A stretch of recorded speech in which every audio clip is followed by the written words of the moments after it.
I call it the last 2%. Finish the job. You were hired to trim out this room, finish the job. You left one little return in a corner, or they didn't feel that, they did something they just didn't finish. And it's funny, contractors struggle to finish that last 2%.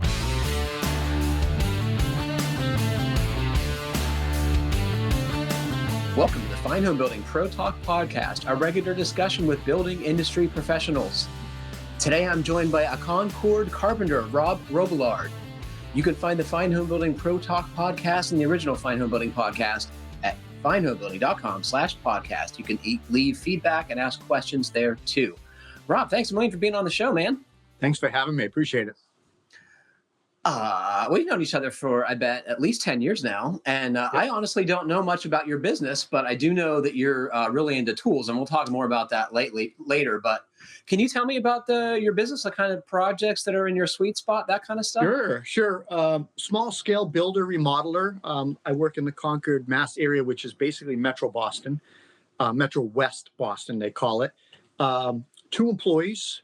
Lots of subs. The thing about me is I've been using the same subs, electrician, plumber, plasterer, for 18, 22 years. Same guys. And it's almost, we're a team now. We're a family. So it's not like, I know lots of contractors out there who bid out every job, or they're big jobs and they try to get 3 bids from an electrician or whatever.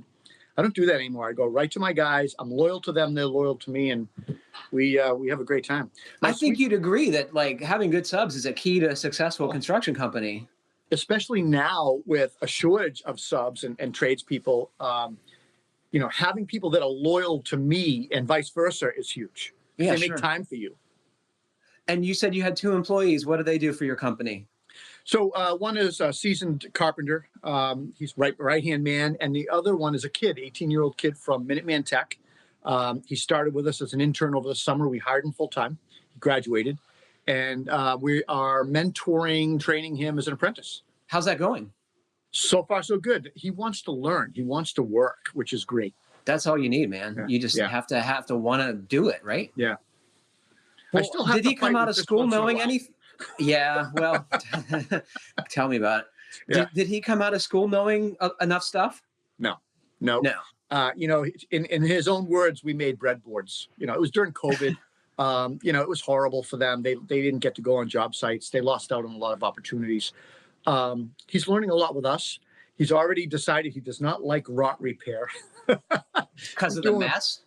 Oh my God, yeah. I don't know what you're going to do in Boston as a carpenter if you're not into rot repair, am I right? Well, it's, 200-year-old homes, and if you're building an addition, you've got to be able to make, match and mate and all that stuff. So yeah. How did you become a carpenter? You've been at this 20 some years, you said? Yeah, 28 years, maybe more. Oh my goodness. Well, it's funny. I got introduced, or I really started liking tools when I was a super young kid by my parents. And my parents were not really, into tools. My mom was handy, and she was the doer of the family. And she decided she was going to remodel our basement. And I remember helping her. I was probably in the way more than I wasn't, but I liked it.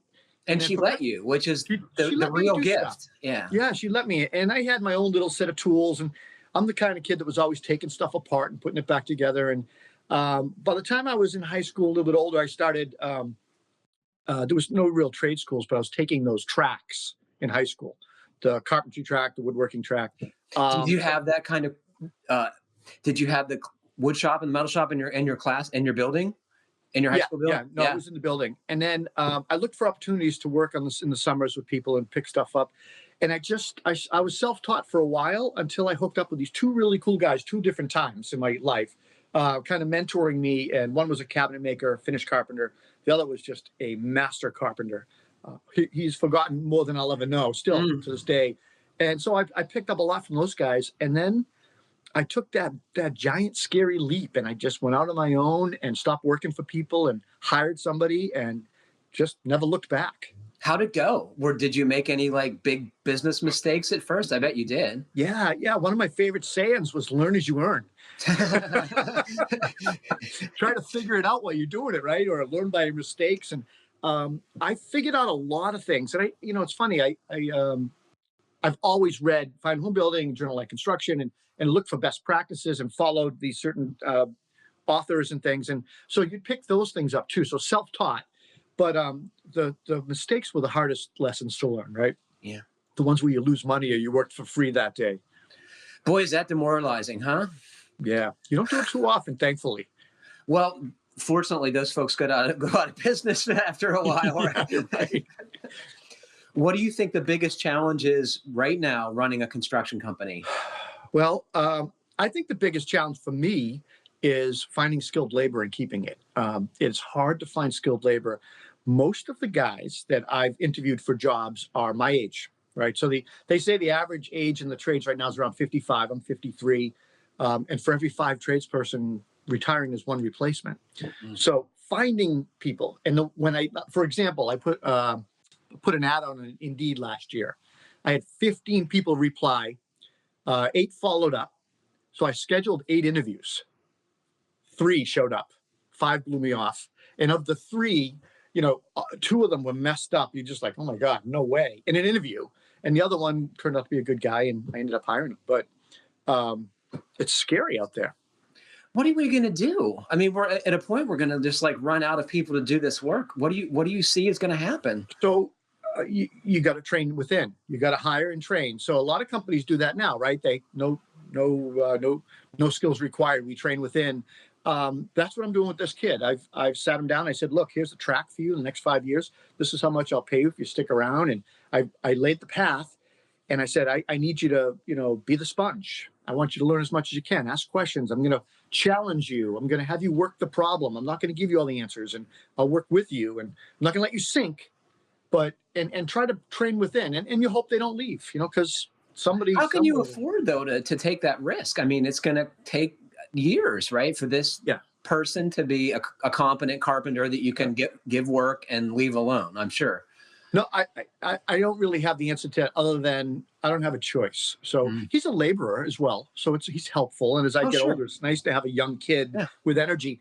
But I don't think we have a choice. And I don't think anybody out there has a choice. I know a lot of the bigger companies out there, they're training. They're hiring people and training them within. And hopefully they're not teaching and training them like we were trained on crews way back when, where they would, they're kind of mean to us.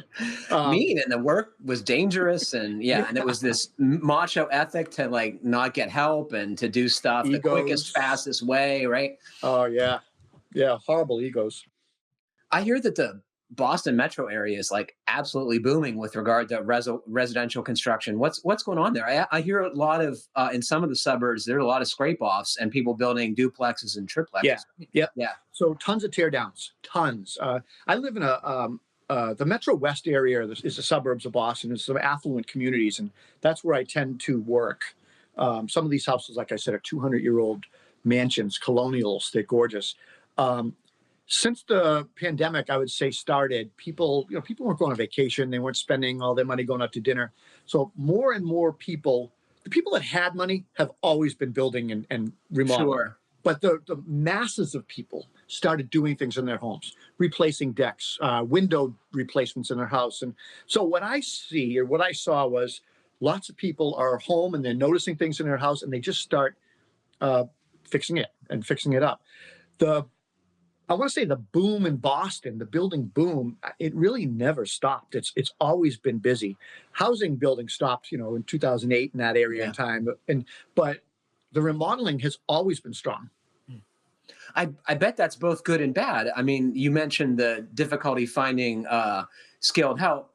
You have relationships with your subs, but I presume for a lot of contractors, that's a challenge. It's huge because nobody wants to say no. Especially if it's a client that you've done work for. I end up getting maybe 40 or 50 emails a day. And out of those 40, 50 emails, there's probably 5 to 10 prospects a day asking about work. A lot of that stuff you filter through when you choose. I'm guessing you don't respond to all of them, right? I respond to everybody. But a lot of times I will say, no, I'm not interested. You're too far away, or that's outside of our service area. I really do try to stay tight. But the challenge for me and my clients is time. There's 3 of us, and we can only do so much so fast. So what I've tried to do is I try to schedule people out, and that's the hardest challenge in the trades, right? Because things just fluctuate. You find hidden conditions, rot, whatever. Something comes in late, or they add on. So when I look at jobs now, I try to tell people, we're scheduling 4 or 5 months out. And I kind of read them. If they balk at that, I try to get them closer to the 4 months. If they Yeah. don't, I try to push them out a little bit. I'm trying to build my schedule a year out if I can. Is that are they receptive to that? Do they? I mean, no. Yeah, yes and no. Everybody wants it now, right? So I would say past clients that I've just excelled at something with them, they're so happy with our service, will wait for us no matter what. Yeah. But those are the people we want to work for because we have history and we know they pay and they're great to work for. So you want to do them first. Yes and no. Yeah. Some people just understand that times are different now. All of a sudden, it just happened this last year or so, and some people don't understand and they want it right away or they move on. I heard you just say that you try and read people like in that way as to determine whether they're okay with a long time frame waiting for a project. I'm sure there's other stuff you're looking for too. Are there any red flags when you're interviewing a prospective client that Tons of red flags. I actually prefer in-person meetings, but with COVID, we've done lots of Zoom and phone calls and lots of email. Do you think that's okay? Is it working? It's all right. It's okay. Yeah. I still I'm a people person. I like the in-person stuff. And I can read people much better. Some of the red flags are, the tire kickers. I mean, that's a whole other conversation. I've actually started charging for estimates we'll get there. Let's eliminate that. But and people that balk at that right away, I'm like, I'm okay with that. One less estimate today. People that are very demanding, overly pushy. I don't like people that just kick the crap out of the previous contractor either, or that, like the first guy screwed this up and look, he screwed that up. And usually that's not going to change. No, it's not going to change. And I'm like, and usually I'm looking at it, I'm like, oh, it's not too bad, or oh, that is bad. Yeah. But, there are certain cues and just personalities that sometimes I'm like, yeah, I just don't think I'm going to mesh with this person. How do you graciously bow out of a situation like that? Brutally honest.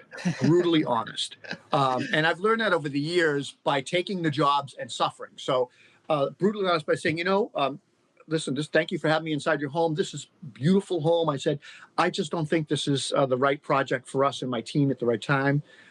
Look, I'll be honest too. I've oftentimes emailed them when I got home and said, I looked at my schedule. We're 8 months out. Yeah. I do stuff like that sometimes, but most of the time, the brutally honest is the best. Some people don't like it. They want to know why. And I don't want to get in an argument with them. It's not worth talking about, right? Yeah.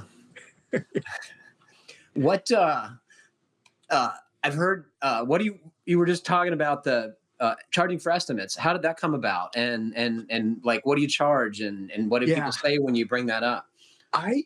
It came about from a book, Markup and Profit, Michael Stone. And I think I read about it in one of the magazines, trade magazines, yours or Journal Like Construction, years ago, 15 years ago. That's a classic. That is one we should be reminding other contractors to read if they have not, right? I've read it 3 times. I've read the revision. I make a lot of my friends, like-minded contractors, read it. He was a visionary 15, 20 years ago. And, he was talking about commercial size projects and putting it down to like a deck building project and saying, you guys should be looking at this. So the whole thing started about 6, 7 years ago. I started writing for the Boston Globe. I had a summer column, a Sunday column called Ask the Carpenter. And when that happened, my phone started ringing off the hook. And I was I'm sure people thought they could trust you if you're good enough to have a... Well, Patrick, what was happening was on Saturdays, I would have eight or 9 estimates on Saturdays and 6 or 7 on Sunday. And I would look at them all and I'd get only 2 or 3 of them because it turns out that, their Uncle Jed was going to do the work. Yeah. They wanted me to troubleshoot it and lay it out to the point that I used to drive by houses and see my sketch, my napkin sketch built on houses. So I finally said, enough. I'm going to pre-screen these people. And I came up with, like an hourly, 2 hours of my time or something. I said $150. And I usually just, the conversation starts like this. I don't call it an estimate, a paid estimate. I call it a consultation. And that's what Michael suggested in the book. And I just said, Patrick, I'd love to come look at your project. It's right in my wheelhouse. I have Saturday available at 9 a.m. I charge a $150 consultation fee for a 1-hour site visit, a written detailed proposal, And if you hire us, we'll deduct that, credit that towards the project. And if it's a bigger job, I just double that fee. Mhm. And, on large remodels, like, a big remodel, a big renovation, you lose money. Michael Stone was saying charge 2 or 3%. I never would do that. I Yeah. think I wouldn't get the work. But $300, $400, $500 eliminates those tire kickers, and they're serious buyers. A couple of things going on. It's psychological, right? So consultation, you sound like an expert. They want someone to consult, right? We're used to paying for consultations, doctors, lawyers. You should be, right? Money, yep. And then money in hand. So if they hand me that check for the 150, they want that credit back. Yep. And two, if they do hand that check, they're serious buyers. So it's all good cues to move forward and try to develop Well, that. at least you get paid something for your time. Like you said, you're not going to break even, but at least it stings less, right? Absolutely. Absolutely. What would you tell your younger self about picking projects and clients to work for? Oh, my younger self. It's like So that you song. mentioned, for example, that you try and work close to home. I bet you drove all over the place when you were getting started, right? Oh my God. I drove all over the place, and I would work 12, 16-hour days. I now work an 8-hour day. We work 7 to 3:30, and with a lunch. And I bet you're much happier. Well, it's quality of life, and I can go to the gym after work, or I could do something, around the house. I would say learn fast, be the sponge, and start your own business. Don't work for somebody else. Get your skills up and then go off on your own. I would say focus on customer service, communication, and quality. That craftsman-like quality, and do everything with integrity and smile, because it's infectious. And you're right about the traveling. I've developed a reputation in my local town. I call it the Concord and W towns. There's like these affluent towns, Weston, Wayland, Winchester, and there's one more, Wellesley, that are in my area that are affluent, and they're great communities to be a higher end finished carpenter or remodeler in, because people are serious about quality. So I would say focus on those towns and start your own business. That's pretty great advice. Do you think it's good to specialize in one thing? Like there are deck builders and there are folks who do just kitchens and baths. I know you like to do. I do a everything. mix of products, right? Yeah, I'm a generalist. I do think there's value to specialists. For example, my subs are all specialists, right? So electrician, plumber, plasterer. I have a high-end wallpaper painter guy. I'm a generalist. I'm a problem solver, and I like that. I'm kind of proud to be I usually get called in after 2 or 3 contractors can't figure something out, and we come up with a solution. So I prefer that. Unfortunately, that means you have to have a huge array of tools. When you're a specialist, you have your niche tools. I have, a truck, 10 pounds of flour in a 5-pound bag loaded tools. Have you ever figured out how much money you have in tools? It's hard for us who have a lot of tools to. No, you can't. It's tens of thousands, I'm sure. You can add up the big things, but think about all the little things you bought all the time: step drip drills and right angle attachments, and that's thousands of dollars and stuff. Yeah. It just adds up. So, in addition to having a long carpentry career, you and I have crossed paths many times because you are also a accomplished tool tester and aficionado. Yeah. How did you get to start doing that? So I think I told you this when we were talking about this show. It started as a joke. I had a friend of mine who's a Catholic priest here in town, and he was a drinking buddy. We used to meet on Thursdays at the bar and have dinner and a couple drinks. And he had a blog called Concord Pastor Comments. And I would go on the blog and comment and, supported him by liking things and commenting. But I would be very frank in my comments, whereas everybody else was, doing this. Yeah. So one day I was on his blog, and I don't know why, but I noticed he had put a picture in his with his bio. It was new. He just done it. I clicked on it. I don't know why I did it, but when I did, it opened up his dashboard, which should have been password protected and left down. So when it opened up, I went, ooh. I saw that he had started a blog called Concord Carpenter Comments, and it was clearly a spoof joke on me. And I was like, son of a gun. So I Googled how to upload photos, and I wrote a quick article, like just quick. I put my credentials in, my email, I uploaded a photo of myself, closed it all down, and I just waited. And so he called me laughing hysterically. So the cat was out of the bag, so he never got to do it to me. But what he did do is he deleted it. And when he deleted it, I received an email because all my information was there. Sure. And the blog became mine that day. I said, no, don't delete. And I became the editor. From that point forward, I started posting every day. And it was a potpourri of, there was political rants, there was, recipes, there was my kid poems, there was carpentry projects. And then was it well received? Did people pay attention? It was just all over the place. It was just me goofing off. And I would use the carpentry post to show clients stuff. Oh, here's the deck we built. So I started wanting to like branch out and make the website. It was a blog. It was Blogosphere. I tried to make it better. And I was watching this guy, Todd Fratzel, my partner. He had Home Construction Improvement. He had a really professional, really good looking site. So I started emailing him and he would answer my questions. And he became kind of sort of a de facto mentor. Mm-hmm. And one day he asked me, I did some tool reviews. I started doing some tool reviews because he was doing that. And he said, hey, do you want to go? And this is where I met you, Patrick. He said, do you want to go to a DeWalt media event in Towson, Maryland with me? And I said, yeah. What's it? Yeah. Who wouldn't say yeah? He took me. So we were at breakfast that morning in Maryland. And he said, listen, I really like where you're going with your blog, but you got to focus. You're all over the place. You're ADD. Get rid of the political rants, get rid of your daughter's poems, get the recipes off there, and just focus on something. Open a personal blog if you want. So I did. I deleted everything. It became Concord Carpenter. It became a carpentry blog, remodeling best practices.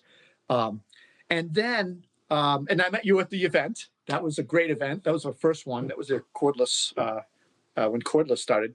And then Todd and I started a website called Toolbox Buzz.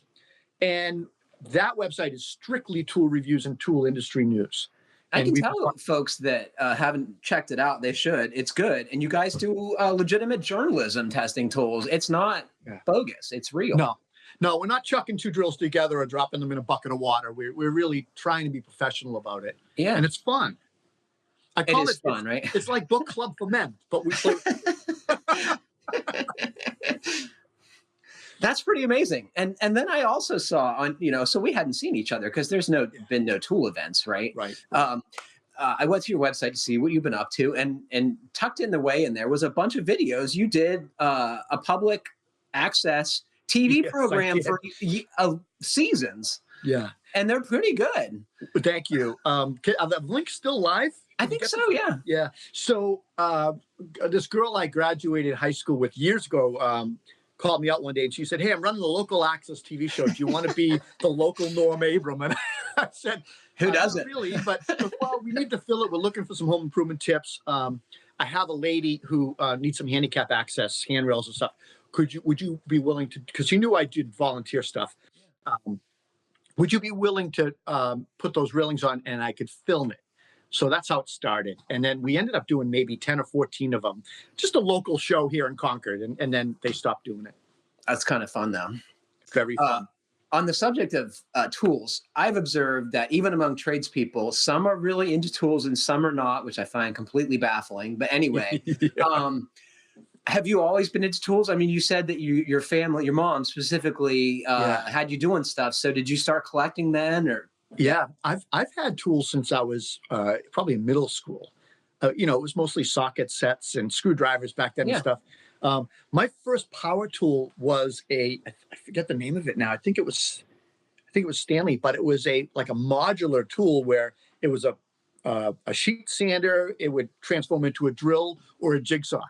So you use the same motor for all these things. All of it, yeah. I bet that worked great. Oh my God, it was horrible, but it was cool at the time. And so I've always had tools. I've always had tools in my truck, and now I have more tools than God knows anyone needs, right? One needs, yeah. I think that power tools have gotten a lot better, but hand tools not so much in my lifetime. What do you think about that?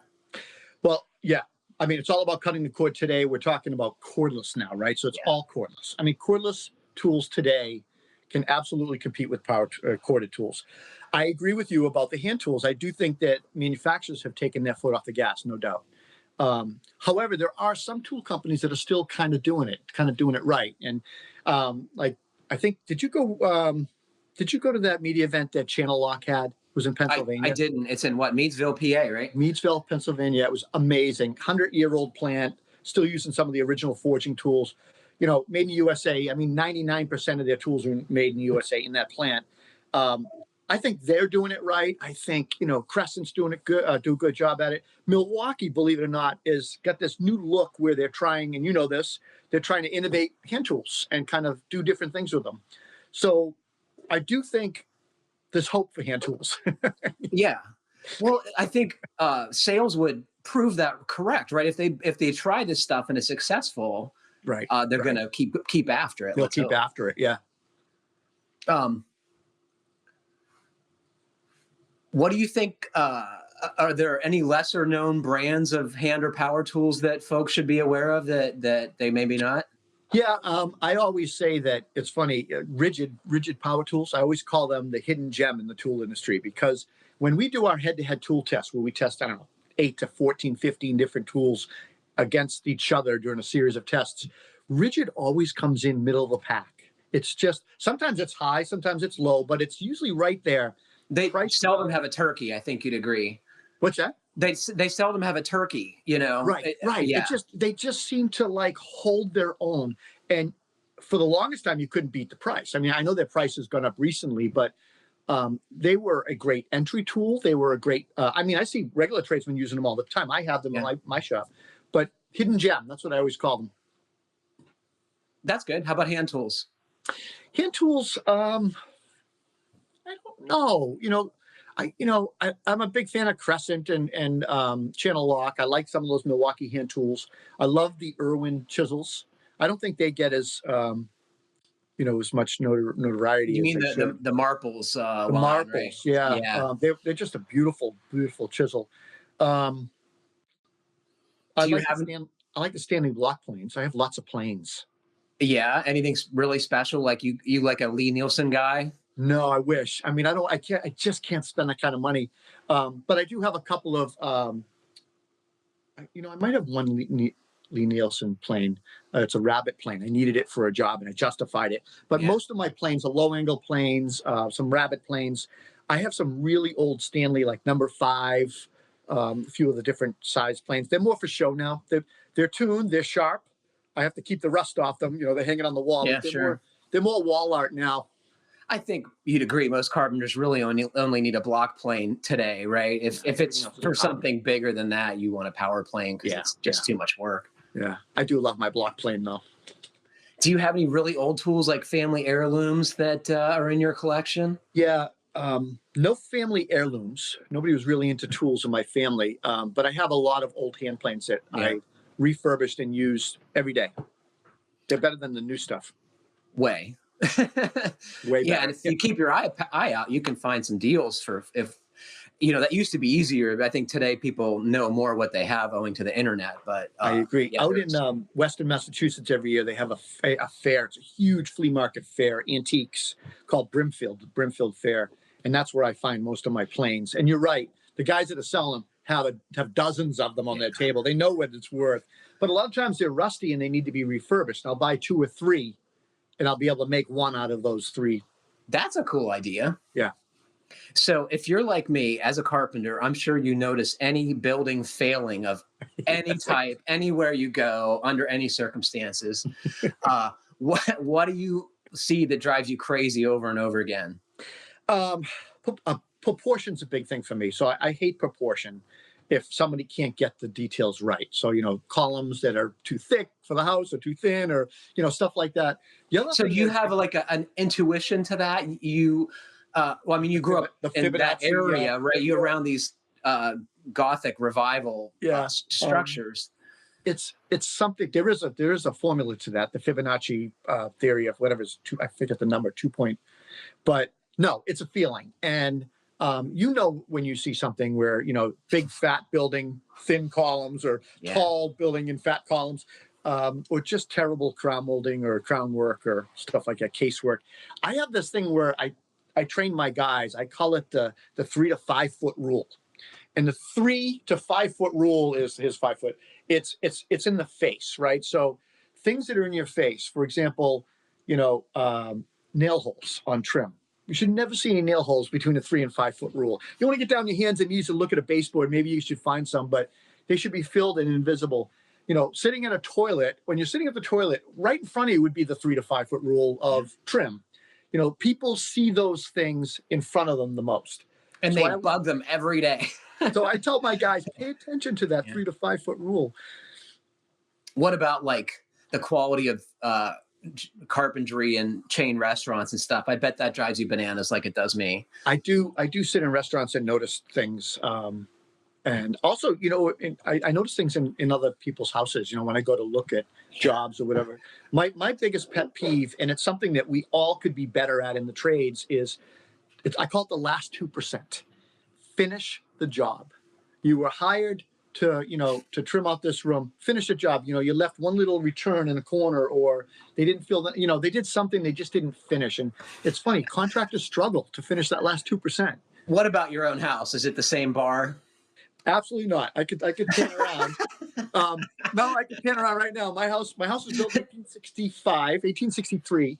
I gutted it in 94 and remodeled the first floor in 2004 or 5. And it's finished. And what's funny is I don't really have a lot of time anymore to work on my house. So what I find, how I do things is it's like, how do you eat an elephant? Small bites, right? One bite at a time. I break my house down into quadrants in size. For example, painting my house. I'm still painting my house. I'm going to probably hire someone next time, but I do one side a year. So what I do is I can focus on one side. Instead of trying to rush and fix all the rot and maybe looking at a split clapboard and go, I got so much work to do, I'm just going to caulk this split. If I'm only doing one side a year, completely do it right.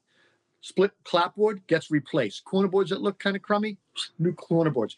Do it 100% right, paint it, be done with it. Next year, go to the next side. And what about if you just did that on the front and then you would only have to do it every 4 years? No, well, most of my outdoor living is in the back of the house, so we'd probably do the back first, I think. But I find, it's manageable. And if you do things, if you're a doer, or do-it-yourself or whatever, and it's funny, not every DIYer is a pro contractor, but every pro contractor is a DIYer in their own home. They cross that line, right? If you're a doer, managing things in quadrants or one side at a time kind of makes sense. Totally.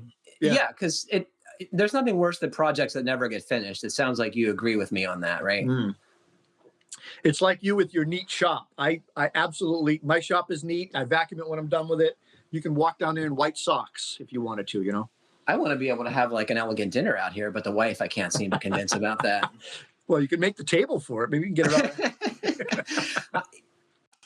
I'm not a furniture maker. I've come to that realization years ago, and that's fine with me. So do you have any things going on in the house that you're actively ignoring, like either willingly or do you pretend it's not happening? How about the family? Anything they are bugging you about? Yeah. So what I'm noticing now around my house is aging mechanicals, right? So the air conditioning unit is 7 years old. It's getting older. The valve in the shower has a little drip to it. It's 20-something years old. It's time to remodel probably that bathroom.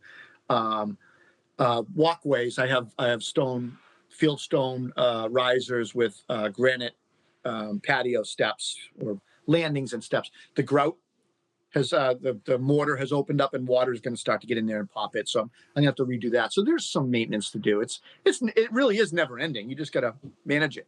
Do you like it or working on your own house? I mean, when I was a carpenter, I really didn't want to work on my own place. It was just too much after 40, 50 hours a week doing it. I do like it. But there are times where I dread it because I'm just, like you said, I'm tired. And so sometimes what I'll do to get away from that mindset is I'll take Friday off and work on my house. So it's really still a work day. And in my mind, I'm okay with that. So I still get your Friday or Saturday, Sunday off or whatever. That's cool. That's a great idea. What do you think is the next big project around the house besides the maintenance things you said? You going to replace the AC system? Will you let it fail? Will you remodel the bath on a schedule? Yeah. Or Yeah, there's a bathroom that I'll remodel probably in the next 5 years. I'm looking at I said to my wife, I said, the kids are gone. We're empty nesters now. Do you think we'll sell this house? And she's like, yeah, I don't think so. We're here for a while. This is like 5th generation family house. Your family? My wife's family. So it's like, how do we justify, selling that now? You guys are conservators for the rest of your lives now. I hope you know. Yeah, it's almost like Stewart's, right? So you just got to keep the house up. I don't know. I think. What's it look like? Is it a big 2-story colonial like old homes? 2.5, 3-story colonial. It's got a walk-up attic, finished. Chimneys on the ends? No, chimney. I took the chimney down to make room for a chase. I needed to get a bathroom up in the attic. And the chimney was really just a vent for the furnace. There used to be, this was a parlor where I sat in. Every room had a door. And back then, 200 years ago, they'd close the parlor off during the week and they would only heat the kitchen. So the doors all had, cut out hinges. I redid all that with new jambs and new trim. But when I opened the wall up in this room, I saw the chimney that had the pie plate over it. Yeah. Remember the pie plate that they would water in? So we took the chimney down. Let me see. No chimney. It's a modest colonial. Call it like at the time they would jokingly call them lace curtain Irish, and they were the working Irish in the town that worked for the people in the mansions, and they could afford a house in town. Cool. So it's a modest house, small piece of property, dead end street, right out of Concord Center. I can walk to the center. That's really cool. Yeah. Do you have wavy glass and stuff in your windows? Not anymore. I did. Yeah. Yeah. It was all lead paint. So we were having kids at the time, and so I ended up putting in Marvin at the time. True, because I'm a carpenter, and I don't know. Looking back in hindsight, it's the wrong mistake. But I put in true divided lights because I love true divided lights. I'll show you a picture if you can see it. It's the true divided lights, and those are beautiful, man. They're awesome, but they have that energy panel, and it drives me crazy trying to clean them. So I would do anything to have pop out, tilt out, double insulated windows. Now, I know, living with windows, right? What are you gonna do? It's been a pleasure talking to you. Is there anything you'd like to tell our listeners before we part company? No, this is great. I'm a fan of the show and of the magazine for years. I just appreciate you having me on the show. This is great. It's been fun talking to you. It's been a long time, and I always liked hanging out with you at those events. Well, DeWalt is right around the corner. Are you going? I don't know if I'm on that guest list this time. Oh, you're kidding me. I don't know. Come on. Stop. I don't know. Maybe that's going to get me an invite, Rob. Thanks for that, man. I'll send an email, get you invited. Hopefully we see you at DeWalt. That's coming up, I think, in late October, right? I think. I honestly don't know. Oh, wow. All right. I'm going to send an email when I get off the computer. They might be mad at me. That's fine. Well, unfortunately, that is all the time we have for today. Thanks to Rob Robillard for joining us, and thanks to all of you for listening. Please remember to send us your comments, questions, and suggestions to fhbpodcast@taunton.com. And please like, comment, or review us however you're listening. It helps other folks find our podcast. Rob, thanks a million. Stay safe, everybody. Keep craft alive. Thanks, man. Okay. Bye, everyone.